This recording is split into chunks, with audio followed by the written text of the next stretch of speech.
چچی، مجھے آپ کے اس شرابی بیٹے سے شادی نہیں کرنی۔ میں نے روتے ہوئے چچی کے سامنے ہاتھ جوڑ دیے، مگر مجھ پر کسی کو رحم نہ آیا۔ نکاح کے وقت بہت شور اور ہنگامہ سنائی دیا۔ میری دوست نے آ کر کہا کہ تمہاری دعا قبول ہو گئی، تمہارا دولہا بدل گیا ہے، جلدی سے سائن کر دو۔ چچی کے بیٹے سے بچنے کے لیے میں نے جلدی سے بنا سوچے سمجھے ہاں کر دی۔ تھوڑی دیر بعد جو شخص اندر داخل ہوا، اسے دیکھ کر میرے رنگ اڑ گئے۔ میں ہی تمہارا شوہر ہوں، جمیل راجپوت۔ یہ وہی تھا جسے میں نے کل تھپڑ مارا تھا۔ چچی، خدا کے لیے مجھ پر رحم کریں، میں آپ کے ہاتھ جوڑتی ہوں۔ مجھے آپ کے اس شرابی اور جواری بیٹے سے شادی نہیں کرنی۔ میں اپنی جان دے دوں گی مگر کاشان سے نکاح نہیں کروں گی۔ یہ میرے لیے موت سے بھی بدتر ہے۔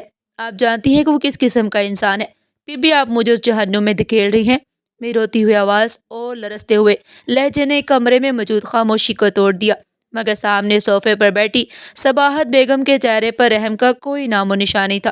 وہ اطمینان سے اپنی چائے کی چسکیاں لے رہی تھی، جیسے میرے الفاظ ان کے لیے کوئی اہمیت ہی نہ رکھتے ہو۔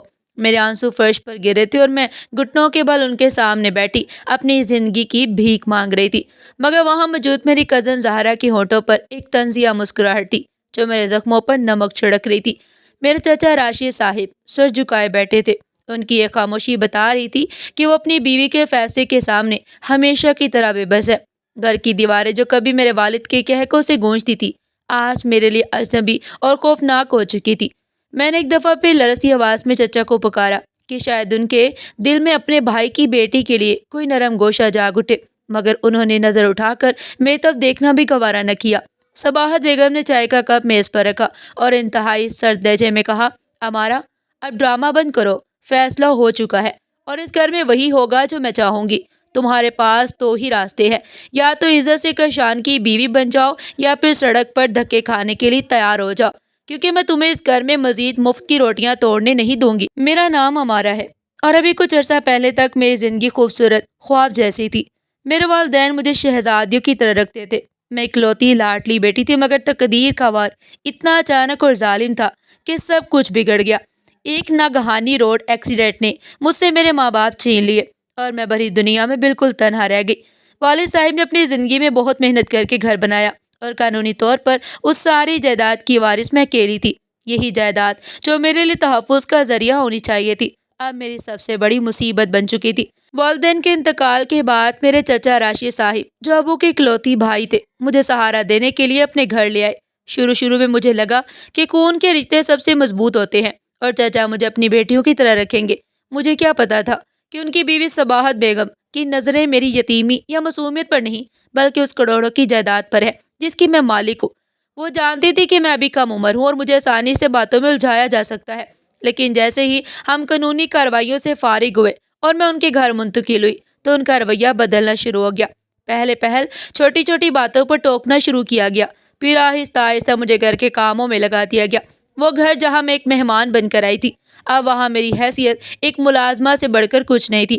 یہ تبدیلی اتنی تیزی سے ہوئی کہ میں خود بھی نہ سمجھ سکی کہ کب میں گھر کی بیٹی سے گھر کی نوکرانی بن گئی۔ چچی کی اصل چالاکی یہ تھی کہ وہ مجھے گھر سے نکال بھی نہیں سکتی تھی، کیونکہ انہیں پتا تھا کہ اگر انہوں نے مجھے نکالا تو جائیداد کا معاملہ قانونی پیچیدگیوں میں پڑ جائے گا۔ اس لیے انہوں نے مجھے اپنے کنٹرول میں رکھنے کے لیے نفسیاتی دباؤ کا راستہ اپنایا۔ دن کا آغاز ہوتے ہی صباحت بیگم اور زہرا کے فرمائشی پروگرام شروع ہو جاتے۔ زہرا جو میری ہی ہم عمر تھی، مگر اس کا رویہ میرے ساتھ انتہائی برا تھا۔ وہ سارا دن صوفے پر بیٹھ کر موبائل استعمال کرتی رہتی۔ اکثر وہ جان بوجھ کر پانی گرا دیتی، کپڑے پھیلا دیتی تاکہ مجھے دوبارہ کام کرنا پڑے۔ وہ مجھے بار بار یہ احساس دلاتی کہ میں بوجھ ہوں اور ان کے ٹکڑوں پر پل رہی ہوں۔ وہ اکثر طنزی انداز میں کہتی، شہزادی صاحبہ، اب نخرے ختم کرو، اب تمہیں کام کرنا پڑے گا ورنہ کھانا نہیں ملے گا۔ یہ باتیں میرے دل کو چیر دیتی، مگر میں خاموش رہتی کیونکہ میرے پاس جانے کے لیے کوئی دوسری جگہ نہیں تھی۔ چچا راشد کبھی کبھی میرے سر پر ہاتھ رکھ دیتے، مگر ان کی ہمت نہیں تھی کہ وہ اپنی بیوی کے سامنے زبان کھول سکے۔ صباحت بیگم کا اصل مقصد یہ تھا کہ وہ کسی طرح میری جائیداد پر قبضہ کر لے یا اسے اپنے نام کروا لے۔ انہیں ڈر تھا کہ اگر میری شادی کہیں باہر ہو گئی تو میرے شوہر آ کر جائیداد کا مطالبہ کرے گا اور ان کے ہاتھ سے یہ سونے کی چڑیا نکل جائے گی۔ اسی لیے انہوں نے ایک بھیانک منصوبہ تیار کیا جس کی بھنک مجھے تب پڑی جب انہوں نے میرے لیے آنے والے رشتے کے تمام راستے بند کر دیے اور محلے میں مشہور کر دیا کہ میرا دماغی توازن ٹھیک نہیں یا میری منگنی کہیں طے ہے، تاکہ کوئی بھی معزز خاندان میرا ہاتھ نہ مانگ سکے۔ اس گھر میں میرا سب سے بڑا خوف چچی کا بیٹا کشان تھا۔ کشان ایک ایسا نوجوان تھا جس کا نام سنتے ہی محلے کے لوگ بھی راستہ بدل لیتے۔ وہ آوارہ، نشے کا عادی اور برا انسان تھا۔ اس کی زندگی کا مقصد صرف جوا، شراب اور رات بھر آوارہ گردی تھا۔ اس نے کبھی کام نہیں کیا تھا، ہمیشہ ماں باپ کے پیسوں پر عیاشی کی تھی۔ کشان کی نظر شروع دن سے ہی مجھ پر ٹھیک نہیں تھی۔ جب بھی وہ گھر میں موجود ہوتا، مجھے اپنے ارد گرد ایک عجیب سی بے چینی محسوس ہوتی۔ وہ مجھے گھورتا رہتا اور اس کی آنکھوں میں ایسی ہوس تھی کہ میرا جسم کام جاتا۔ اس کی بدتمیزیوں کی وجہ سے خاندان میں کوئی اسے اپنی بیٹی دینے کو بھی تیار نہیں تھا۔ چچی جانتی تھی، مگر ان کے ذہن میں ایک اور ہی منصوبہ چل رہا تھا کہ کو کشان کی شادی مجھ سے کروا کر وہ ایک تیر سے دو شکار کریں گی۔ ایک تو نکما بیٹا سنبھل جائے گا اور دوسرا میری ساری جائیداد گھر میں ہی رہے گی۔ مجھے وہ شام آج بھی یاد ہے جب میرا خوف حقیقت میں بدل گیا۔ میں کچن میں برتن دھو رہی تھی کہ اچانک کشان لڑکھڑاتا ہوا اندر آیا۔ اس کے منہ سے شراب کی بہت ہی گندی بدبو آ رہی تھی، آنکھیں سرخ تھی۔ اس نے میرا راستہ روکنے کی کوشش کی اور لچر زبان استعمال کی۔ میں خوف کے مارے دیوار سے لگ گئی اور بمشکل اسے دھکا دے کر باہر نکلی۔ اس رات میں نے کنڈی لگا کر ساری رات روتے ہوئے گزار دی۔ اسی دن میرے دل میں اس کے لیے شدید نفرت اور ڈر بیٹھ گیا۔ اگلی صبح جب ناشتہ بنا کر فارغ ہوئی تو چچی نے مجھے ڈرائنگ روم بلایا۔ وہاں کا ماحول بہت سنجیدہ تھا۔ چچا خاموش بیٹھے تھے اور زہرا کے چہرے پر شیطانی مسکراہٹ تھی۔ صباحت بیگم نے بے دھڑک اعلان کر دیا کہ اگلے ہفتے میری شادی کشان سے کر دی جائے گی۔ یہ سنتے ہی میرے پیروں تلے سے زمین نکل گئی۔ مجھے لگا یہ کسی نے مجھے زندہ درگور کرنے کا فیصلہ سنا دیا ہو۔ میں لرزتے ہوئے پوچھا کہ چچی اب کیا کہہ رہی ہیں؟ تو انہوں نے سرد لہجے میں کہا کہ میں نے فیصلہ کر لیا ہے، تمہارے لیے سے بہتر کوئی رشتہ نہیں ہو سکتا۔ کشان میرا بیٹا ہے اور وہ تمہیں خوش رکھے گا۔ میں جانتی تھی کہ خوش رکھنا تو دور کی بات، وہ مجھے برباد کر دے گا۔ میں نے اپنی عزت نفس کو ایک طرف رکھتے ہوئے ان کے پاؤں پکڑ لیے اور روتے ہوئے منتیں کرنے لگی کہ مجھے کسی غریب سے بیاہ دے، مجھے گھر سے نکال دے، میں کہیں بھی چلی جاؤں گی، محنت مزدوری کر لوں گی، مگر خدا کے لیے مجھے کشان کے حوالے مت کرے۔ وہ نشے میں دھت رہتا ہے، وہ مجھے مار ڈالے گا۔ مگر میری چیخو پکار کا ان پر کوئی اثر نہ ہوا۔ چچی نے جھٹکے سے اپنا بازو چھڑایا اور کھڑی ہو گئی۔ ان کی آنکھوں میں لالچ کی صاف چمک تھی۔ انہوں نے کہا کہ یہ جائیداد میرے شوہر کے بھائی کی ہے اور میں اسے کسی غیر کے ہاتھ میں نہیں جانے دوں گی۔ تم اگر خوشی سے نہیں مانو گی تو مجھے زبردستی کرنی بھی آتی ہے۔ ظاہرہ نے بھی لقمہ دیا کہ تمہیں تو شکر گزار ہونا چاہیے کہ میرا بھائی تم جیسی لڑکی، تم جیسی یتیم لڑکی کو سہارا دے رہا ہے۔ اور ان کے الفاظ میرے دل پر تیر کی طرح لگ رہے تھے۔ چچا کی طرف دیکھا تو انہوں نے شرمندگی سے سر جھکا لیا۔ وہ جانتے تھے کہ یہ ظلم ہے، مگر وہ اپنی بیوی کے لالچ کے آگے ہتھیار ڈال چکے تھے۔ اس وقت مجھے اپنی بے بسی کا شدید احساس ہوا کہ دنیا میں میرا کوئی نہیں جو مجھے ان بھیڑیوں سے بچا سکے۔ کشان سے شادی کا مطلب تھا اپنی زندگی اپنے ہاتھوں سے تباہ و برباد کرنا اور روز گٹ گٹ کر مرنا۔ مگر چچی کا فیصلہ اٹل تھا اور میرے پاس انکار کی کوئی گنجائش نہیں تھی۔ میں لڑکھڑاتے قدموں کے ساتھ اپنے کمرے کی طرف بڑھی۔ میرا دماغ معاف ہو چکا تھا اور آنکھوں کے سامنے اندھیرا چھا رہا تھا۔ کمرے میں آ کر میں بستر پر گر گئی اور میرا سانس رکنے لگا۔ کشان کا مکروہ چہرہ بار بار نگاہوں کے سامنے آ رہا تھا۔ مجھے وہ لمحہ یاد آ رہا تھا جب اس نے مجھے پکڑنے کی کوشش کی۔ یہ سوچ کے میری روح کانپ اٹھی۔ مجھے سمجھ نہیں آ رہا تھا کہ میں کیا کروں۔ بھاگنے کا راستہ بھی نہیں تھا کیونکہ چچی نے گیٹ پر تالا لگوا دیا اور مجھے باہر جانے کی اجازت نہیں تھی۔ انہوں نے میرا فون بھی چھین لیا تاکہ میں کسی سے رابطے میں نہ رہ سکوں۔ بس ایک پرانا لینڈ لائن فون لاؤنج میں رکھا تھا جس پر بھی زہرا کی نظر رہتی تھی۔ میں نے اللہ سے دعا مانگی کہ کوئی معجزہ ہو جائے کیونکہ اب صرف وہی مدد کر سکتا تھا جو مجھے اس دلدل سے نکالے، ورنہ خودکشی کے سوا کوئی راستہ نہیں بچا۔ میں انہی سوچوں میں گم تھی کہ باہر سے کشان کی آواز آئی جو شاید اپنے دوستوں سے فون پر بات کر رہا تھا۔ وہ کہہ رہا تھا کہ بس چند دن اور پھر سارا پیسہ میرا ہوگا اور میں اس لڑکی کو بتاؤں گا کہ کشان چیز کیا ہے۔ اس کی باتیں سن کر میرا خوف مزید بڑھ گیا۔ یہ شادی نہیں بربادی کا سودا تھا جو چچی اور کشان نے مل کر طے کیا تھا۔ چچا بھی اپنی بزدلی کی وجہ سے اس جرم میں برابر کے حصہ دار تھے۔ کشان کی وہ خوفناک باتیں میرے کانوں میں پگھلے ہوئے سیسے کی طرح اتر رہی تھی اور مجھے یقین ہو چکا تھا کہ اب میری بربادی میں چند قدم ہی باقی ہیں۔ میں لرزتے وجود کے ساتھ واپس اپنے کمرے میں آئی اور دروازہ اندر سے لاک کر لیا، مگر میرا دل کسی زخمی پرندے کی طرح پھڑپڑا رہا تھا۔ مجھے شدت سے زویا کا خیال آیا جو ہمیشہ مشکل وقت میں میرے کام آتی تھی۔ گھر کے لینڈ لائن تک پہنچنا آسان نہیں تھا کیونکہ وہ لاؤنج میں تھا جہاں زہرا یا چچی کا پہرا رہتا۔ مگر رات کی آخری پہر جب گھر پر خاموشی چھا گئی اور سب اپنے اپنے کمروں میں چلے گئے تو میں بلی کے قدموں کی طرح چلتی ہوئی باہر نکلی۔ میرا دل زور زور سے دھڑک رہا تھا۔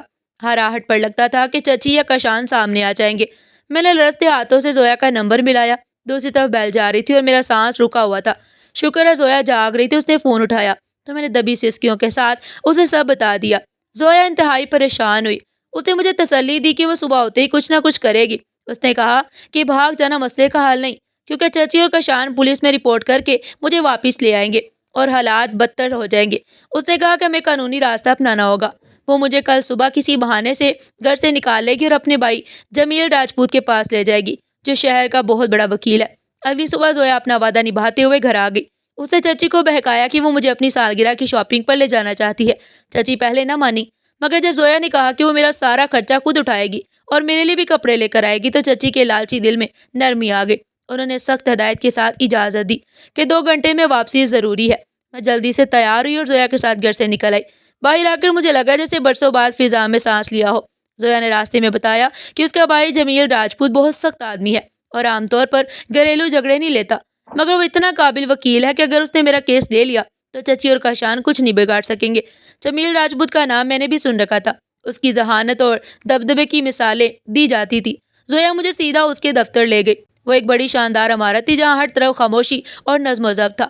شیشے کے دروازے، قیمتی فرنیچر اور باادب عملہ دیکھ کر لگتا تھا کہ ہم کسی معمولی جگہ پر نہیں آئے۔ مجھے وہاں پہنچ کر عجیب خوف محسوس ہوا کہ کیا اتنا بڑا آدمی میری فریاد سنے گا، مگر زویا نے میرا ہاتھ دبا کر حوصلہ دیا۔ کچھ دیر بعد ہمیں اندر بلایا گیا۔ سامنے ایک بڑی میز کے پیچھے کرسی پر بیٹھا شخص فائلوں میں مگن تھا۔ وہ جمیل راجپوت تھا۔ اس کی شخصیت میں ایسا رعب تھا کہ انسان اسے دیکھ کر بھی سہم جائے۔ اس نے سر اٹھا کر ہمیں دیکھا۔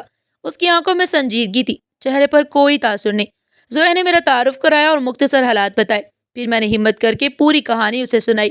والدین کے انتقال کے بعد چچی کے ظلم، جائیداد ہتھیانے کی نیت، زبردستی کاشان سے شادی اور میری بے بسی، سب بتاتے ہوئے میں رو پڑی۔ میں نے کہا اگر اس نے میری مدد نہ کی تو میری زندگی برباد ہو جائے گی۔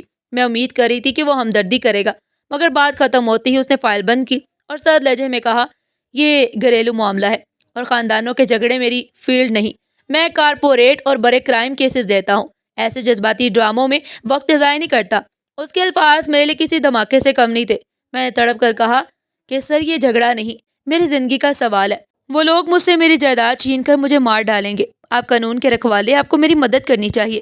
مگر جمیل نے میری بات کاٹتے ہوئے کہا قانون جذبات پر نہیں ثبوتوں پر چلتا ہے، اور فی الحال آپ کے پاس ایسا کوئی ثبوت نہیں کہ وہ آپ کی جان لینا چاہتے ہیں۔ اب بہتر ہے کسی فیملی لاء کے وکیل کے پاس جائیں یا ویمن پروٹیکشن بیورو سے رابطہ کریں۔ اس کا انداز اتنا حقیر اور برا تھا کہ مجھے لگا جیسے میں کوئی بھکاری ہوں جو اسے بھیک مانگ رہی ہو۔ جمیل کے اس بے حس رویے نے میرے اندر کے خوف کو غصے میں بدل دیا۔ میں اپنی کرسی سے کھڑی ہو گئی۔ میری آنکھوں سے آنسو بہہ رہے تھے، مگر اب ان میں فریاد کی جگہ نفرت تھی۔ میں نے کامتی آواز میں کہا کہ میں نے سنا تھا کہ جمیل راجپوت انصاف کا دیوتا ہے، مگر آج مجھے پتہ چلا ہے کہ آپ صرف پیسے کے پجاری ہیں۔ آپ کے سینے میں دل نہیں بلکہ پتھر ہے۔ آپ کو میری بربادی نظر نہیں آ رہی، کیونکہ اس کیس میں آپ کو شاید وہ فیس نہ ملے جو آپ امیروں سے لیتے ہیں۔ میری باتیں سن کر جمیل کے ماتھے پر بل پڑ گئے۔ اس نے غصے سے کہا اپنی زبان سنبھال کر بات کرے، میرا وقت بہت قیمتی ہے، آپ جا سکتی ہیں۔ اس نے دوبارہ فائل کھول کر پڑھنا شروع کر دی، جیسے میرا وجود وہاں سے اٹھ گیا۔ اس کی یہ بے اتنائی میں برداشت نہیں کر سکی۔ میرا دماغ معاف ہو گیا اور مجھ پر ایک جنون طاری ہو گیا۔ میں نے آؤ دیکھا نہ تاؤ آگے بڑھ کر پوری طاقت سے اس کے منہ پر ایک زوردار تھپڑ مار دیا۔ کمرے میں خاموشی چھا گئی۔ تھپڑ کی گونج اتنی شدید تھی کہ زویا کے منہ سے بھی چیخ نکل گئی۔ جمیل کا چہرہ ایک طرف کو مڑ گیا، وہ اپنی جگہ پر ساکت ہو گیا۔ اس کی آنکھوں میں حیرت، غصہ اور صدمہ ایک ساتھ تھے۔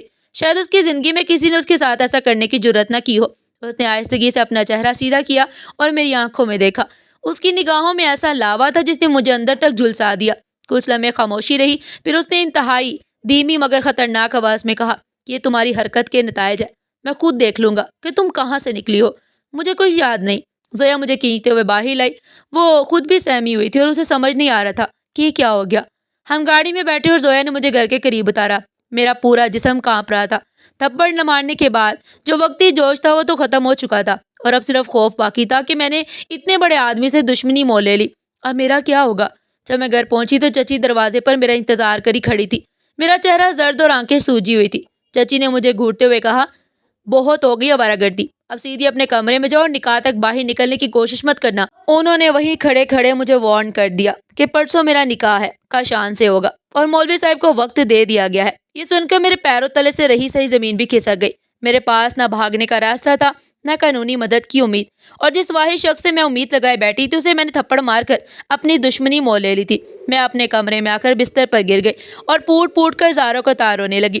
مجھے اپنی بے وقوفی پر غصہ آ رہا تھا۔ میں نے جذباتی ہو کر اپنا بنایا ہوا کام بگاڑ دیا۔ اب مجھے کشان کے ظلم سے کوئی نہیں بچا سکتا۔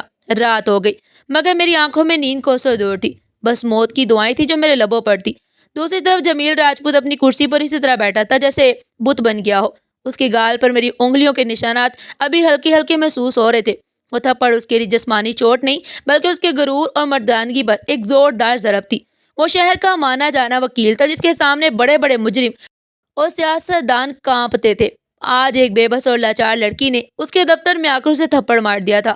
وہ سانسیں سنبھال رہا تھا، اس کا دل چاہ رہا تھا کہ وہ اس لڑکی کا جینا محال کر دے، لیکن ساتھ ہی ساتھ اس کے ذہن کے کسی کونے میں میرے کہے ہوئے الفاظ گونج رہے تھے کہ وہ بے ضمیر ہے اور پیسے کا پجاری ہے۔ میری آنکھوں میں جو بے بسی اور سچائی اس نے دیکھی تھی وہ اسے بے چین کر رہی تھی۔ وہ فائلیں دیکھ رہا تھا مگر اس کا دھیان بار بار اس منظر کی طرف جا رہا تھا۔ اچھا میں نے اسے بے ضمیر کہا تھا۔ رات گہری ہو چکی تھی۔ جمیل اپنے کمرے کے لان میں گھوم رہا تھا، اس کے ہاتھ میں سگریٹ جل رہی تھی۔ اسے اپنی توہین ہضم نہیں ہو رہی تھی۔ کیا وہ سچ کہہ رہی تھی؟ کیا واقعی اس کی جان کو خطرہ ہے؟ اسے سگریٹ زمین پر پھینکا اور پھر جیب سے موبائل نکال کر اپنے خاص نجی انویسٹیگیٹر کو کال کر دی۔ دوسری طرف سے نیند میں ڈوبا ہوا ایک اٹھا مگر جمیل نے سخت لہجے میں حکم دیا کہ مجھے صبح تک راشد اور اس کے بیٹے کا مکمل حال چاہیے۔ رات کے اس پہر جب خاموشی چھائی ہوئی تھی، میرے دل کی دھڑکنیں طوفان کی آواز جیسی محسوس ہو رہی تھی کہ اچانک میرا چھپا ہوا موبائل چمکا اور اس پر زویا کا نام جگمگا اٹھا۔ میں نے لرزتے ہاتھوں سے فون اٹھایا اور ڈرتے ڈرتے ہیلو کہا تو دوسری طرف زویا کی پراسرار مگر پر اعتماد آواز آئی کہ ہمارا اب رونے دھونے کا وقت ختم ہو گیا ہے، تم بس دل سے دعا مانگو کیونکہ میں نے تمہارے لیے ایک ایسا انتظام کر لیا ہے جو ان کے وہم و گمان میں بھی نہیں ہوگا۔ میں نے گھٹی ہوئی آواز میں پوچھا زویا تم کیا کرنے والی ہو؟ مجھے بہت ڈر لگ رہا ہے، کل نکاح ہے اور میرے پاس کوئی راستہ نہیں بچا۔ تو اس نے انتہائی سنجیدگی سے کہا کہ تم فکر مت کرو، میں نے تمہارے بچاؤ کے لیے کیا منصوبہ بنایا ہے، وہ نکاح کے وقت چل کر سب کچھ بدل دے گا، تم بس ہمت رکھنا اور جو میں کہوں بس اس پر عمل کرنا۔ میں نے بے چینی سے پوچھا کہ آخر تم نے کیا کیا، مجھے کچھ تو بتاؤ، مگر اس نے بات کاٹ کر کہا کہ ابھی بتانے کا وقت نہیں، دیواروں کے بھی کان ہوتے ہیں، بس اللہ پر بھروسہ رکھو اور کل کا انتظار کرو، سب ٹھیک ہو جائے گا۔ زویا نے فون بند کر دیا مگر اس کی باتوں نے میری بے چینی کو بڑھا دیا۔ آخر وہ کیا کرنے والی تھی جو کشان اور چچی کے چنگل سے مجھے چھڑا سکے گی؟ ساری رات میں کروٹیں بدلتی رہی اور دعائیں مانگتی رہی۔ اگلی صبح کا سورج میری زندگی کا سب سے بڑا دن لے کر طلوع ہوا۔ گھر میں صبح سے ہی عجیب سی بھگدڑ تھی۔ صباحت بیگم کی اونچی آوازیں اور زہرا بھی ابھی تیاریوں میں مصروف تھی۔ مجھے میرے کمرے میں یوں بند کر دیا گیا جیسے میں کوئی قیدی ہوں جس کی پھانسی کا وقت مقرر ہو چکا ہو۔ کچھ دیر بعد چچی اور زہرا میرے کمرے میں آئی، ان کے ہاتھوں میں دلہن کا سرخ جوڑا جسے دیکھ کر میرا دل ایک دم بیٹھ گیا۔ صباحت بیگم نے جوڑا میرے بستر پر پھینکا اور سخت لہجے میں بولی جلدی سے کپڑے بدل اور خبردار جو کوئی تماشا کرنے کی کوشش کرے، مہمان آنے والے ہیں اور مولوی صاحب بھی پہنچنے والے ہیں، اگر تم نے ذرا سی بھی چلاکی دکھائی تو یاد رکھنا میں تمہارا جینا محال کر دوں گی۔ میں نے روتے ہوئے کہا کہ چچی خدا کے لیے ایسا ظلم نہ کرے، میں آپ کے آگے ہاتھ جوڑتی ہوں، مجھے کشان سے شادی نہیں کرنی، وہ مجھے مار ڈالے گا، آپ میری جائیداد لے لے، سب کچھ لے لے، بس مجھے جانے دیں۔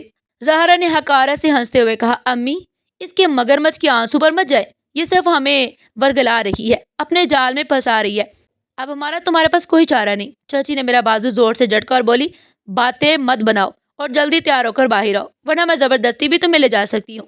یہ کہہ کر وہ دونوں کمرے سے نکل گئی اور میں بے جان گڑیا کی طرح وہی بیٹھی رہ گئی۔ میرے پاس اب رونے کے سوا کچھ نہیں تھا۔ انہوں نے جو جوڑا پہنایا اور میں نے اپنے آپ کو آئینے میں دیکھا تو مجھے اپنی حالت پر ترس آیا۔ یہ دلہن نہیں بلکہ ایک زندہ لاش تھی جسے قربان گاہ کی طرف لے جایا جا رہا تھا۔ کچھ دیر بعد مجھے لاؤنج میں لے جایا گیا جہاں کچھ قریبی رشتہ دار محلے کی چند خواتین موجود تھی۔ مولوی صاحب نکاح کا رجسٹر کھولے بیٹھے تھے اور چچا راشد ان کے پاس سر جھکائے بیٹھے تھے۔ ان کے چہرے پر ہوائیاں اڑی ہوئی تھی، شاید ان کا ضمیر انہیں ملامت کر رہا تھا مگر وہ اپنی بیوی کے خوف سے خاموش تھے۔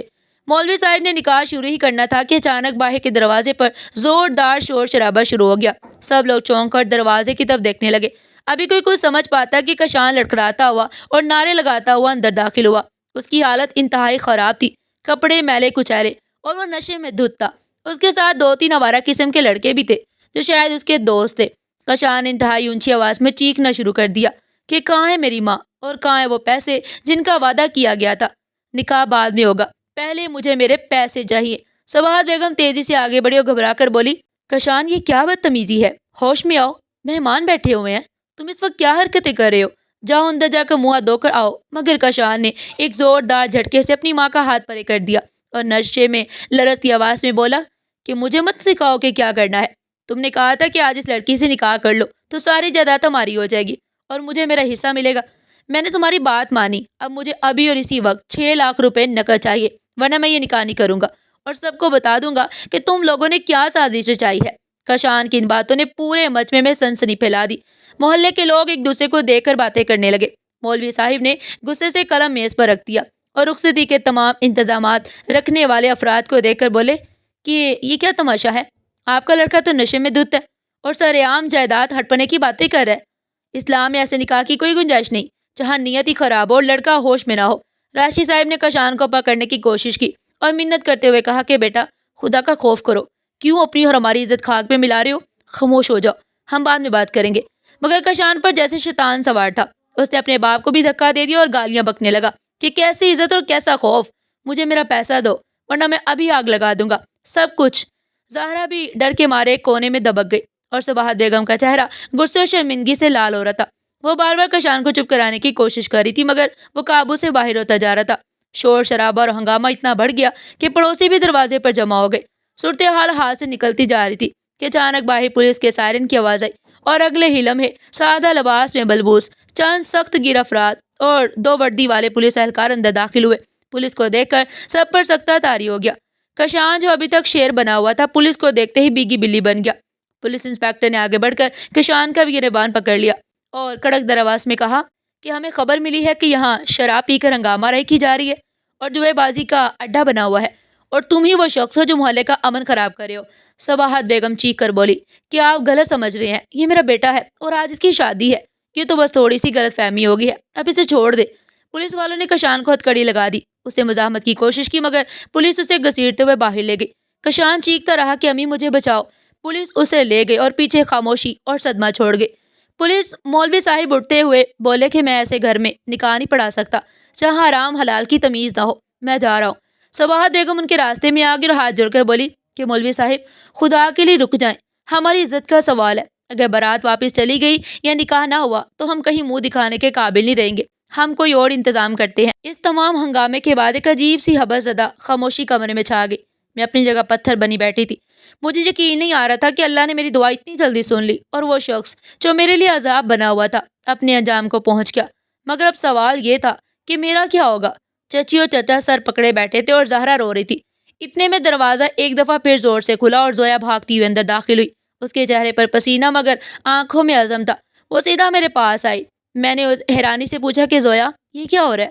کشان تو پولیس کے پاس ہے، اب کیا ہوگا؟ زویا نے میرے ہاتھ میں پکڑا ہوا رومال ٹھیک کیا اور میرے کان میں سرگوشی کی کہ تم نے کہا تھا نا کہ تمہیں کشان سے شادی نہیں کرنی، تو بس وہ کانٹا نکل گیا، اب جلدی سے ان کاغذات پر سائن کر دو، تمہارا دولہا بدل گیا ہے۔ میں چونک گئی اور پوچھا کہ دولہا بدل گیا ہے؟ کیا مطلب؟ کون ہے وہ؟ زویا نے جلدی سے کہا کہ سوالوں کا وقت نہیں ہے، مولوی صاحب جانے والے ہیں اور چچی ابھی صدمے میں ہے، اس سے پہلے کہ وہ ہوش میں آ کر کوئی نیا تماشا کرے تم دستخط کر دو، یہ تمہاری حفاظت اور زندگی کا سوال ہے، جو دولہا وہ ان سب سے بہتر ہے اور وہی تمہیں اس جہنم سے نکال سکتا ہے۔ صباحت بیگم اور راشد صاحب ابھی تک سمجھ نہیں پا رہے تھے کہ زویا کیا کہہ رہی ہے۔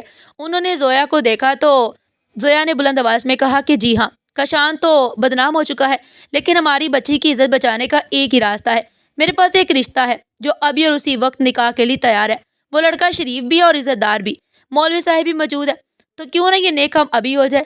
چچی نے غصے اور حیرت سے کہا کہ تم کون ہوتی ہو فیصلہ کرنے والی، اور کون ہے وہ لڑکا جو اتنی جلدی تیار ہو گیا؟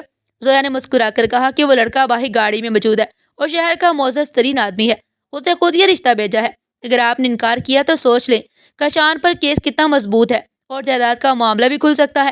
چچی نے بے بسی سے چچا کی طرف دیکھا، پھر مولوی صاحب نے بھی حالات دیکھ کر بیٹھنے میں ہی عافیت سمجھی۔ میں نے زویا کے ہاتھ میں موجود کاغذات دیکھے، میرا دل زور زور سے دھڑک رہا تھا، مجھے نہیں پتا تھا کہ میں کس کے نام دستخط کر رہی ہوں، مگر مجھے زویا پر پورا بھروسہ تھا۔ میں نے بسم اللہ کہہ کر سائن کر دیے۔ سائن کرنے کے بعد جب میں نے سر اٹھایا تو وہاں موجود ہر چیز پر حیرت، غصہ اور شکست کی ملی جلی کیفیت تھی، خاص طور پر صباحت اور زہرا کے چہروں پر ہوائیاں اڑی ہوئی تھی، کیونکہ ان کا پورا کھیل بگڑ چکا تھا۔ کشان جیل جا چکا تھا اور میں جو ان کی سونے کی چڑیا تھی ان کے ہاتھ سے نکل چکی تھی۔ مولوی صاحب نے نکاح مکمل کرایا اور بیان ریکارڈ کرایا کہ ہنگامے کے بعد شہر کے ایک بڑے اور معزز شخص نے رشتہ بھیجا ہے جو تمام شرعی اور شہری تقاضے پورا کرتا ہے۔ چچا راشد نے بھی مجبوری میں سر ہلا دیا۔ کوئی دیر بعد شور تھم گیا اور کمرے میں پورا اسرار خاموشی چھا گئی۔ دروازہ بہت وقار سے کھلا اور سب کی نظریں اس طرف اٹھ گئی۔ ایک شاندار سکن رنگ کی شیروانی پہنے ہوئے انتہائی پروکار اور سنجیدہ شخصیت کا مالک شخص اندر داخل ہوا۔ اس کے چلنے کے انداز میں ایسا روب و دبدبا تھا کہ وہاں موجود لوگ خود بخود راستے سے ہٹ گئے۔ یہ شخص سیدھا میری طرف آیا اور جب میں نے نظر اٹھا کر اسے دیکھا تو میرے پیروں تلے سے زمین نکل گئی اور چہرے کا رنگ بالکل سفید پڑ گیا۔ یہ کوئی اور نہیں بلکہ وہی جمیل راجپوت تھا جسے کل میں نے اس کے آفس میں تھپڑ مارا اور بے ضمیر کہا۔ میرا دل چاہا کہ زمین پھٹے اور میں اس میں سما جاؤں، کیونکہ مجھے لگا کہ یہ شخص مجھ سے بدلہ لینے آیا ہے اور اس کی موجودگی کی خوشبو نے میرے حواس کو جکڑ لیا۔ وہ میرے تک تھوڑا سا جھکا، اس کی گہری اور سنجیدہ آنکھوں میں ایک عجیب سی مسکراہٹ اور سرکشی تھی جو مجھے سمجھ نہیں آ رہی تھی۔ اس نے انتہائی دھیمی اور بھاری آواز میں کہا کہ میں ہی تمہارا شوہر ہوں، جمیل راجپوت، اور تمہیں شاید یاد ہو کہ میں وہی ہوں جسے تم نے کل تھپڑ مارا تھا۔ وہ ایک لمحے کے لیے رکا، اس کے ہونٹوں پر ایک فاتحانہ مسکراہٹ بکھر گئی۔ پھر اس نے معنی خیز انداز میں کہا کہ کیا مجھے اس تھپڑ کا بدلہ لینا ہے اور حساب برابر کرنا ہے؟